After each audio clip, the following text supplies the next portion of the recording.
I survived for 296 days in hardcore Minecraft and then died. This is what happened. What is going on, guys? My name is Dpurdd, and before I get started, let me just say that 100 Days Season 2 Episode 1 will be up soon. Minecraft is a massive game and there is so much to do. In this season, I've only just begun to scratch the surface. This will be a normal 100 Days episode up until the end. I only had 4 days to go before my unfortunate mishap, so it's basically a full episode regardless. As always, these videos take a ton of time to make, so please be sure to like this video and subscribe. The love keeps me motivated to continue making them. Let's begin. The rest of what I had left of day 200 was spent filming that intro. Look, these things take time, alright people? The night of day 200 through day 206 were spent working on the auto sheep shearing farm. I built the remaining pens, led sheep from my barn to the farm, gathered wood, and tried to pretty it up a little bit. By day 206, it was completed with every single color wool except for brown being sheared constantly. This is where I'd put my brown sheep. If I had one! Now that I've defeated both bosses once and have a strong foundation set up, it's time to go from the Stone Age to the future. Among several other goals that I've silently set for myself, I'm looking to automate everything this 100 days. While I'm around base, I want to be able to passively collect as many resources as possible. The morning of day 207 was spent heading out and collecting wood. I'm really low on this stuff and need a ton of hoppers for my next project. I got to work crafting a very specific amount of several items and then began this auto honey farm. Honey blocks kinda work like slime blocks. I just don't gotta dig out a giant area and search for a chunk that spawns slimes. This took until day 208 to construct. I have half of it giving me honey bottles and half of it giving me honeycomb. During this time, I nearly got ambushed by a creeper. These things have it out for me. I woke up on day 209 for a quick glance of the bee farm. I'm not going to give a full demonstration because this isn't the quickest farm in the world and I don't feel like waiting around for the action to happen. As soon as the hive or nest is filled with honey, it will either be put into glass bottles or sheared for comb. The bottles or honeycomb will then travel through the hopper system and be put into the chest at the end. The chest at the top has glass bottles and shears that'll feed into the dispensers through hoppers. They essentially auto-fuel this contraption. The rest of the day was spent turning cobblestone into stone bricks and then into walls and putting those walls up where the mobs keep dropping from. It's time to put an end to this before it puts an end to me. While I was waiting for cobblestone to smelt, I spent a little time with these two ladies. This took until the nighttime of day 209 to finish, but I feel a little bit safer about night times outside. Day 210 was spent collecting more wood. I basically knocked all of it out 3 days ago building those hoppers. I spent all day at it and ended the day with 3.5 stacks of oak logs and 11 birch logs. Meh, I don't really like birch anyway. Day 211, I decided to begin a bridge out toward my mob spawner. I had received a comment on 200 Days from Cage encouraging me to build out near my spawner so it doesn't look so out of place. You know what? I think that's a great idea. I built 3 blocks wide all the way out with oak slabs and then went back and added stone accents to the sides along with glowstone lamps in the middle to deter spawns. This project took a couple of days. Halfway through, I needed to venture into the nether in search of more glowstone. This is always a little bit sketchy because of lava and ghasts and other general threats in the nether, but my trip was successful. I ended up with about 2.5 stacks of glowstone dust from one chunky vein. By day 213, it was finished. Here's a quick tour of the bridge. I may change up a few small things down the road, but it's functional and doesn't look terrible, so I'm happy. A good start to getting this area livened up. Day 214, I decided to switch gears and head over to the village near me and build up its defenses a little bit. I haven't seen illagers or pillagers at all throughout my time in this world so far, and another request in 200 days was to go get a few totems of undying. See guys, I'm reading your comments, so drop suggestions down below and maybe you'll get your suggestion fulfilled. Anyway, by the end of day 215, I had the place entirely walled and lit up. I hung out for the next few days in hopes of catching a patrol, but that didn't happen. I searched the surrounding area and found 2 other villages right near mine. Day 217, still hanging out by this village, and I stumbled upon a brown sheep. A holy grail to me at this point because this is all I need to complete my sheep shearing farm. I dropped what I was doing, grabbed wheat from the nearest village, and on day 218 escorted this thing through the desert. I got to this point right before the ocean where I needed to clear out just a little bit of land to make way home. No big deal, right? I'm basically home free. Well...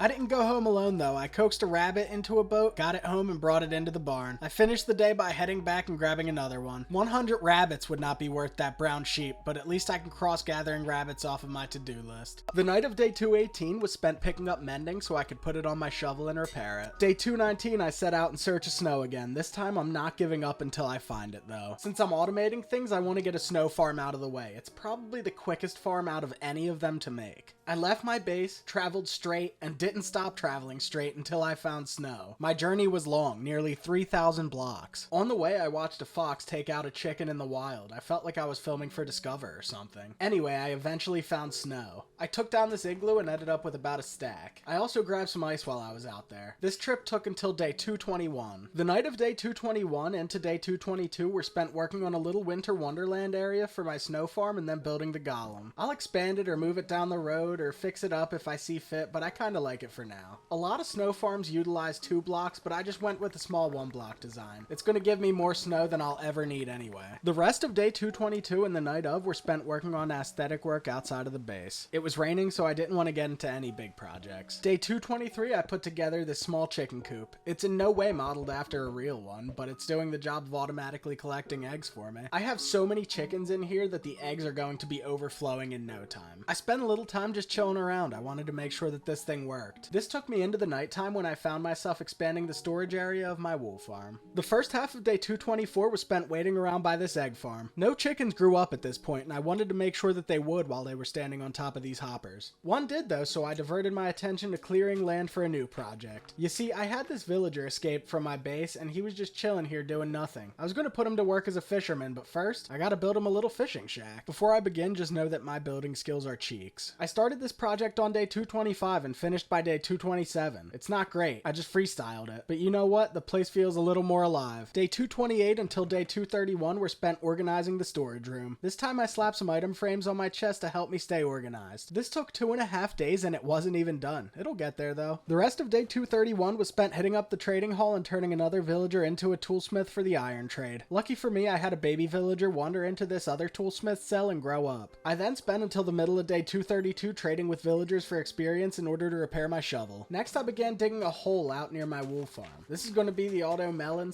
/ pumpkin farm. I would just put this down in the underground bunker, but it takes up way too much space. I went outside at one point just to realize that my fishermen had been killed. Easy come, easy go. Day 233, I was in the middle of working on this farm when I ran out of powered rails. I decided to make a pickaxe and put silk touch on it and go grab some gold nuggets down in the nether mine. I had a successful trip and got back on day 234 with 24 nuggets and even 1 ancient debris. I got back to my work area to find a wandering trader. I purchased his nautilus shells, but then saw he had brown dye. This man is a saint and his life will be spared. I got back to work on my melon pumpkin farm, and by the end of day 238 it was complete and working. Somebody who's better at redstone could have knocked this out quicker than me, but I'm not worried about that. Day 239 was spent gathering iron and constructing iron blocks. The rest of it and the night of were spent crafting a beacon. I used iron for my first one. I don't gotta flex. In any case, this is my first time ever crafting a beacon, so I didn't exactly know the dimensions. I ended up making it 11 by 9 at first. After a little bit of finessing, I worked it down to the actual size. The glorious moment of receiving the achievement was ruined by this enderman, so that's disappointing. I threw an emerald in for power and chose resistance 2 and health regen as my buffs. Day 240 was spent working on this little fishing area. I was upset about the old fisherman, so I grabbed a new one from the village in my base and brought him up to the surface. I had to lure him a little bit with this stone cutter, but I made it work. I then spent the rest of day 240 through day 242 working on aesthetic work as well as safety. The outcome isn't any better by any stretch, but I think he's a little safer. So I did a little research and it turns out that illagers don't spawn if you are in or near villages. I'm an idiot. Day 243, I went to the desert near me and made a small shack of glass and sat here for a few days AFK waiting to see if they would spawn. I chilled around until the morning of day 248. In this time I killed mobs and did a little adventuring but didn't find any pillagers. Time to go search for an outpost. I got home, crafted a new bow, and then bought a bunch of books to make a god bow. I decided to just repair my current bow back to full. It was quicker and cheaper. I'm not even mad though. Now I have all the books I need for another god bow whenever I want one. I then filled my inventory with walls, blocks, and torches. I'm bringing building blocks and walls just in case the outpost is really far and I end up finding a village that's closer to it. I took off toward the village that I walled around and just started exploring. Day 249, I found a desert temple and looted it. Grabbed some diamond horse armor for Bernice. I also searched a shipwreck. Nothing good in there though. I ended up coming across what was quite literally the Holy Grail at the time. I found a village, but I also found an outpost. Literally right next to the village, like within render distance. This is nuts. I want to note that I ended up traveling like 4,000 blocks from my base to find this thing. I'm gonna have to build another portal for quicker travel down the road. Day 250 and day 251 were spent at it with these walls. I'm really gonna fortify this place. I'm double walling around the entire village, locking villagers in their houses and lighting the entire area up. Later on I'm gonna make a safer, more efficient raid farm, but for now I'm gonna experience them manually. I've never experienced a raid before. Day 252 I woke up, took a trip over to the outpost, killed a bunch of pillagers along with the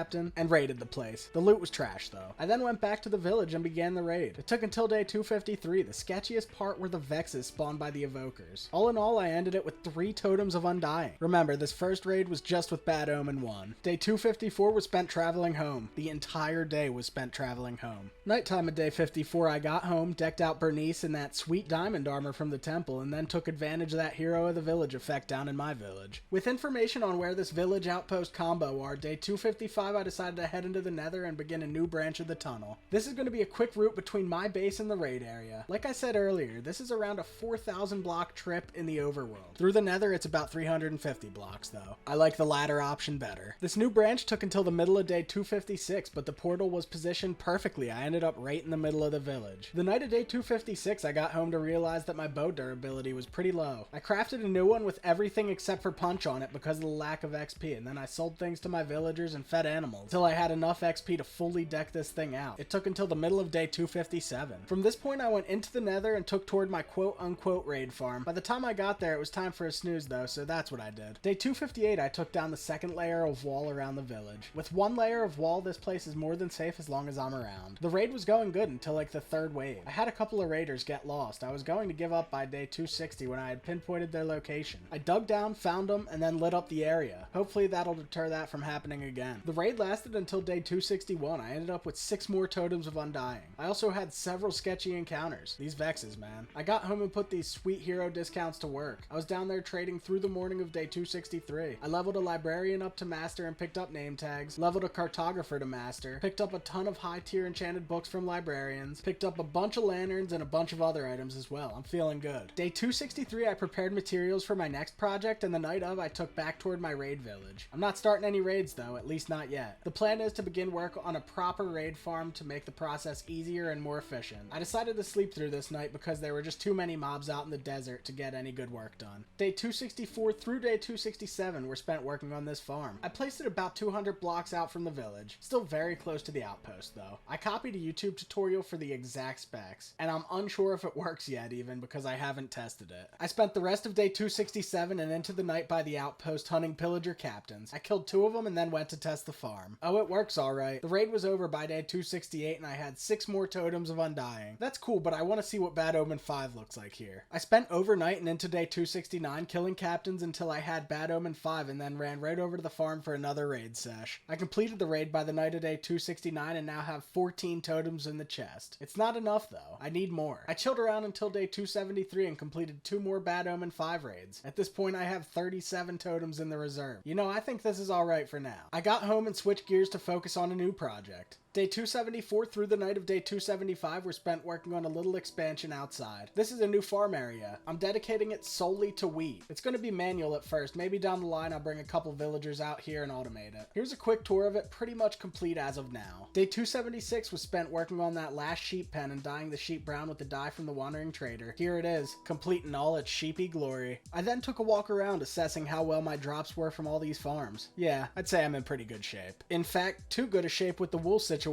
Day 277, I decided to make a bunch of beds and head into the Nether for more debris. I want everything of mine decked out in netherite within the next 23 days. At this point, I could use more gold for golden apples as well. I ended the session in the middle of day 280 with several stacks of quartz, nearly a stack of gold, and 21 ancient debris. I smelted down the gold into ingots and debris into scrap and then turned that into ingots. I ended up with 5 ingots, which means I can upgrade every piece of my gear. I went ahead and spent the night of day 281 enchanting my most important tool and got her upgraded, prompting the serious dedication advancement. I then went and upgraded my axe. I left my shovel over at the raid farm, at least I think I did, and I could use more quick experience to get that upgraded. With that said, day 282 was spent heading back toward my raid farm and completing another level 5 raid. At this point, it's just for the experience. While I was farming pillagers, I saw a street fight. Pillagers got hands like Kimbo Slice. When up against the husk though, not so much. For science purposes, I also tested how many hits with a netherite hoe it took to kill a pillager. It's 22 hits. Anyway, the raid lasted until the middle of day 283. I made it it home with my shovel, 7 extra totems of undying, and 24 levels of experience. I went ahead and put efficiency on my shovel, and then upgraded it to netherite. Day 283, and I have a complete set of netherite god gear and armor. Day 284, I took to the ocean and balanced the population. I need a few fish to gather cats. I want them outside as creeper deterrent. I was also low-key looking for a trident, no luck with that though. I got home as the sun set, grabbed a name tag, and named my current cat Fish. I then went and moved Fish outside. He's going to be better creeper deterrent where creepers actually are. Day 285, I went to neighboring villages in search of their cats, none were spawning at mine. I came across one, tamed it, and tried bringing it back to base. I think it was afraid of the water. Either that or it was bad at swimming. I decided to go check and found this goofball messing around in the shallow end day 286. That was it, he's afraid of water. I got him home a little after breakfast time and aw, we got a little family started. Did I say little family? I meant little army. I bred these things like rabbits. I also bred the rabbits. I was on it until the night of day 287 when I decided to call it quits and take a snooze. Day 288, I took the cats and dispersed them around the outside of the base. I took the homie Fish over to keep the fisherman company. I'm thinking this could be a bad idea. I then spread out the rest of the army. I spent the rest of day 288 and into the night doing this and expanding the storage areas of my melon, pumpkin farm, and the egg farm. These things are farming way more resources than I'm ever gonna need, but I'm a hoarder. I shifted gears and went into the nether on day 289 to focus my attention on my little nether highway. It's becoming more and more clear to me how much use this is actually going to get in the future, considering the fact that my spawn is kind of far away from everything. Knowing the coordinates to my stronghold, I added a branch to this highway taking me directly there so I can get there easy. I worked on this branch until the morning of day 291 when I built a portal and popped through on the surface right above my stronghold. I built a small room around my portal and then built a staircase down and explored the stronghold. I explored until day 293 when I found the portal room again and linked it to my staircase. I then opened up the area a bit. I'm gonna make this a base. Not now, but down the road I will. This is what I had by day 294. Not great, not even good, but safe. Much safer than before.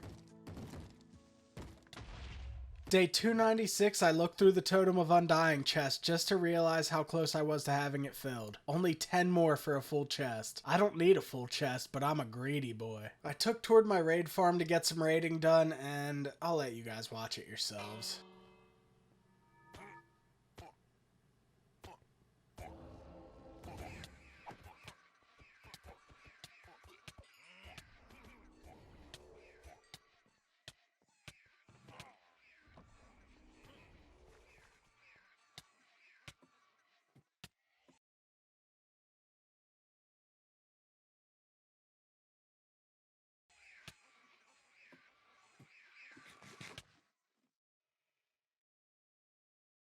I fumbled the bag and swapped my Totem of Undying to eat a carrot and died. I literally had a Totem of Undying and died. Because I was in panic mode, I thought that eating would help. I'm taking the L and this whole first season is a learning experience. I've learned quite a bit and will be back stronger in season 2 starting soon. If you guys enjoyed this video, be sure to like and subscribe. These videos take a ton of time to make and the love keeps me motivated to continue making them. Thank you very much for watching, and I'll catch you in the next one.